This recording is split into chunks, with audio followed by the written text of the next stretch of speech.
ಎಳ್ಳು ಕಾಳಷ್ಟು ಹೊರಗಿಲ್ಲ, ಎಡೆ ಇರೋದು. ಇದನ್ನ ರಿವ್ಯೂ ಹೋಗ್ಲಿಕ್ಕೆ ಯಾರಿಗೆ ಅಧಿಕಾರ ಇಲ್ಲ. ಎಲ್ಲಾ ಕಮಿಟಿಗಳಲ್ಲಿ ಮುಗಿದೋಗಿದೆ. ಆಮೇಲೆ ಜಸ್ಟಿಸ್ ಸದಾಶಿವ ಆಯೋಗದ ರೆಕಮೆಂಡೇಶನ್ ಇರುತ್ತಲ್ಲ, ಕಂಪೇರಿಟಿವ್ಲಿ ಬೇರೆ ಬೇರೆ ಸ್ಟೇಟ್ಗೆ ಬೇರೆ ಬೇರೆ ರಿಪೋರ್ಟ್ಸ್ ಹೋಲಿಸಿದಾಗ ಮೋಸ್ಟ್ಲಿ ಪರ್ಫೆಕ್ಟ್. ಆಫೀಸಲ್ಲಿ ಸಬ್ಮಿಷನ್ ಆಗಲಿ ಅದು ಅವೈಲೇಬಲ್ ಇರೋದ್ರಿಂದ, ಮತ್ತು ನಾವೆಲ್ಲರೂ ದಲಿತರೇ, ದಲಿತ ಬ್ಯಾಕ್ ಗ್ರೌಂಡ್ ಬಂದವರು, ದಲಿತ ಚಳವಳಿ, ಕಮ್ಯುನಿಸ್ಟ್ ಚಳವಳಿ, ರೈತ ಚಳವಳಿ, ಅಲೆಮಾರಿ ಜನರ ಚಳವಳಿ, ಎಲ್ಲ ಚಳವಳಿಯಲ್ಲಿ ನಾವೇ ಇದ್ದೀವಿ. ಭಾಷಣ ಹಂಗೆ ಎಲ್ಲರೂ ನಾನು ಹಿಂಗೆಳಕತ್ತೀನಿ, ಎಲ್ಲ ಚಳವಳಿಯಲ್ಲಿ ನಾವೇ ಇದ್ದೀವಿ. ಇರೋದ್ರಿಂದ ಪರ್ಫೆಕ್ಟ್ ರಿಪೋರ್ಟ್ ಅಂದರೆ Sadashiva justice Sadashiva committee report ಆಗಿದ್ರಿಂದ ಸೊ ಅದ್ರ ನಿಶ್ಚಯ ಮಾಡೋದಕ್ಕೆ ಯಾವುದೇ ಒಂದು ಜೊತೆಗೆ ಇನ್ನೊಂದು ಮಾತಿನ ನಾವು ಹೇಳಬೇಕು. ಮೊನ್ನೆ ಸೊ ಬಹಳ ದಿನಗಳ ನಂತರ ಅಂತ ಅನಿಸ್ತದೆ, ನಮ್ಮ ನೆಚ್ಚಿನ ಜನಪ್ರಿಯ ಸಾಹಿತಿ ದೇವೂರು ಮಾದೇವರ ಹೇಳಿಕೆ, ದೇವೂರು ಮಾದೇವರ ಹೇಳಿಕೆ ಮೋಸ್ಟ್ಲಿ ಯಾರು ಸೇರ್ಬಿಟ್ಟು ಜಿಲ್ಲೆಗೆ ಆ ಹೇಳಿಕೆಯನ್ನು ನಾವು ಸ್ವಾಗತಿಸ್ತೀವಿ. ನಾವು ಈ ಸಮಾವೇಶದ ಮೂಲಕ ಕೇಳೋದೇನೆಂದ್ರೆ, ಒಳ ಮೀಸಲಾತಿ ಜಾರಿ, ಒಳ ಮೀಸಲಾತಿ ಅಂತ ಹೇಳಿದೆಲ್ಲ, ಇದರ ಜಾರಿಯನ್ನ ವಿರೋಧಿಸುವಂತ ನೈತಿಕತೆ ಯಾರಿಗಿಲ್ಲ. Is the content of ದೇವೂರು.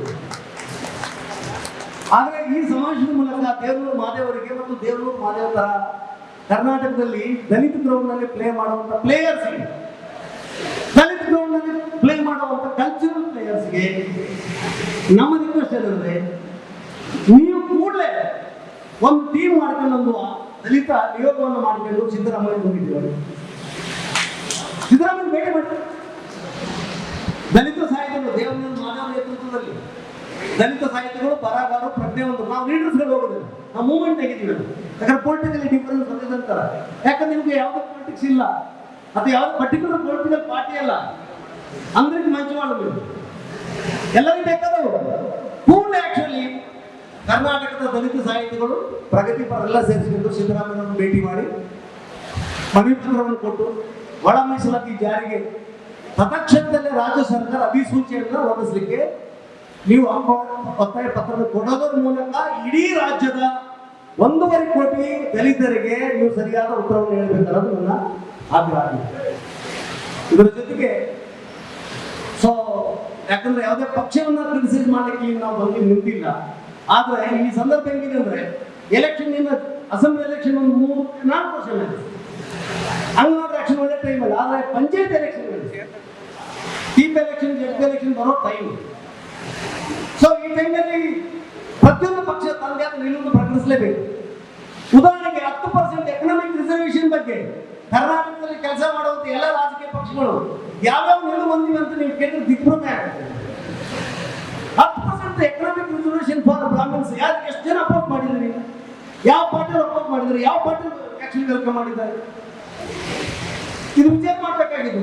ಈಗ ಪ್ರತಿಯೊಂದು ಪಕ್ಷಕ್ಕೂ ನಾವು ಕೇಳಬೇಕಾಗಿದೆ, ನಿಮ್ಮ ನಿಲುವನ್ನು ಪ್ರಕಟಿಸಿ. ನಾವು ಆಂದೋಲನ ಹೋಗೋದಕ್ಕಿಂತ ಮುಂಚೆ ಮತ್ತೆ ಜನರ ಸಮಾವೇಶಗಳು, ಹೋರಾಟಗಳು, ಕಾಲ್ನಡಿಗೆ ಜಾತ, ಎಲ್ಲ ಜಾತಗಳು, ಬೆಳಗಾವಿ ಜಾತಗಳು, ಕಲ್ಲೇಟಗಳು, ಲಾಠಿ ಚಾರ್ಜ್ಗಳು ಖಂಡಿತ ಸ್ನೇಹಿತರು ಅದರ ನಿಮ್ಗೆಲ್ಲರಿಗೂ ಅದರ ನೇರ ಅನುಭವದಿಂದ ಅದನ್ನು ಮೆನ್ಷನ್ ಮಾಡಲಿಕ್ಕೆ ನಾನು ಹೋಗಿದ್ದೆ. ಮತ್ತೆ ಅದನ್ನು ಮಾಡಲಿಕ್ಕೆ ತಯಾರಿಲ್ಲ. ಕರ್ನಾಟಕದ ಪ್ರತಿಯೊಂದು ರಾಜಕೀಯ ಪಕ್ಷ, ಪ್ರಜ್ಞಾವಂತ ಸಂಸ್ಥೆ ರಾಜ್ಯ ಸರ್ಕಾರಕ್ಕೆ ಮೆಮೊರಾಂಡಮ್ ಸಬ್ಮಿಟ್ ಮಾಡಬೇಕು. ಈ ಮೀಸಲಾತಿ ನೋಟಿಫಿಕೇಶನ್, ಒಳ ಮೀಸಲಾತಿ ನೋಟಿಫಿಕೇಶನ್ ಇಂಪ್ಲಿಮೆಂಟೇಷನ್ ಬಗ್ಗೆ ರಾಜ್ಯ ಸರ್ಕಾರಕ್ಕೆ ಒತ್ತಾಯ ಮಾಡಬೇಕಲ್ಲ ನಾನು ಬಯಸಬಹುದು. ಇದಿಷ್ಟು ಹೇಳ್ತಾ ಸೊ ಮುಂದಿನ ಜನಗಳಿಗೆ ಅವಕಾಶ ಕೊಡೋ ವಿಚಾರದಲ್ಲಿ ಸಿದ್ದರಾಮಯ್ಯ ರಾಜ್ಯ ಸರ್ಕಾರ ಆಚಾರ ನಿಲ್ಕೊಳ್ಳೋದಿಲ್ಲ, ಅಂಡರ್ ಎಸ್ಟಿಮೇಷನ್ ಮಾಡೋದಿಲ್ಲ. ಒಳ ಮೀಸಲಾತಿ ಹೋರಾಟವನ್ನು ಅಂಡರ್ ಎಸ್ಟಿಮೇಟ್ ಮಾಡೋದಿಲ್ಲ, ಸರಿಯಾಗಿ ಎಸ್ಟಿಮೇಷನ್ ಮಾಡ್ತಾರೆ ಅಂತ ಸದಾಶಯ ಇದೆ. ಅದರರ್ಥ ನಾವು ಅವ್ರನ್ನ ಸಂಪೂರ್ಣ ನಂಬಿದ್ರಿ ಅಂತಲ್ಲ. ಕಾಂಗ್ರೆಸ್ ಹೆಂಗಿದೆ ಅಂತ ನಮಗೆ ಬಹಳ ಚೆನ್ನಾಗಿ ಗೊತ್ತಿದೆ. ಅಂಬೇಡ್ಕರ್ ಹೇಳಿದ್ರು ಕಾಂಗ್ರೆಸ್ ಒಂದು ಅರಗಿನ ಮನೆ, ಯಾವಾಗಾದ್ರೂ ಬೆಂಕಿ ಎತ್ಬೋದು. ಜೊತೆಗೆ ಗಾಂಧಿ ಮತ್ತು ಕಾಂಗ್ರೆಸ್ ಈ ದೇಶದ ದಲಿತರಿಗೆ ಮಾಡಿದ್ದೇನೆ ಮೋಸ್ಟ್ ಪಾಪ್ಯುಲರ್ ರೈತ ಅಂಬೇಡ್ಕರ್, ದಯವಿಟ್ಟು ಓದಿ. ಆದ್ರೆ ಇವತ್ತು ಕಾಂಗ್ರೆಸ್ ಬದಲಾಗಿದೆ.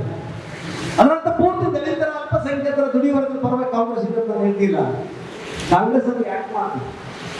ಹಂಗೆ ನಟನೆ ಮಾಡ್ತಿದೆ, ಡ್ಯಾನ್ಸ್ ಮಾಡ್ತಾ ಇದೆ. ಆಕ್ಚುಲಿ ದಲಿತರ, ದಮನಿತರ, ಪೀಡಿತರ ಪರವಾಗಿ ಕಾಂಗ್ರೆಸ್ ಇಲ್ಲ.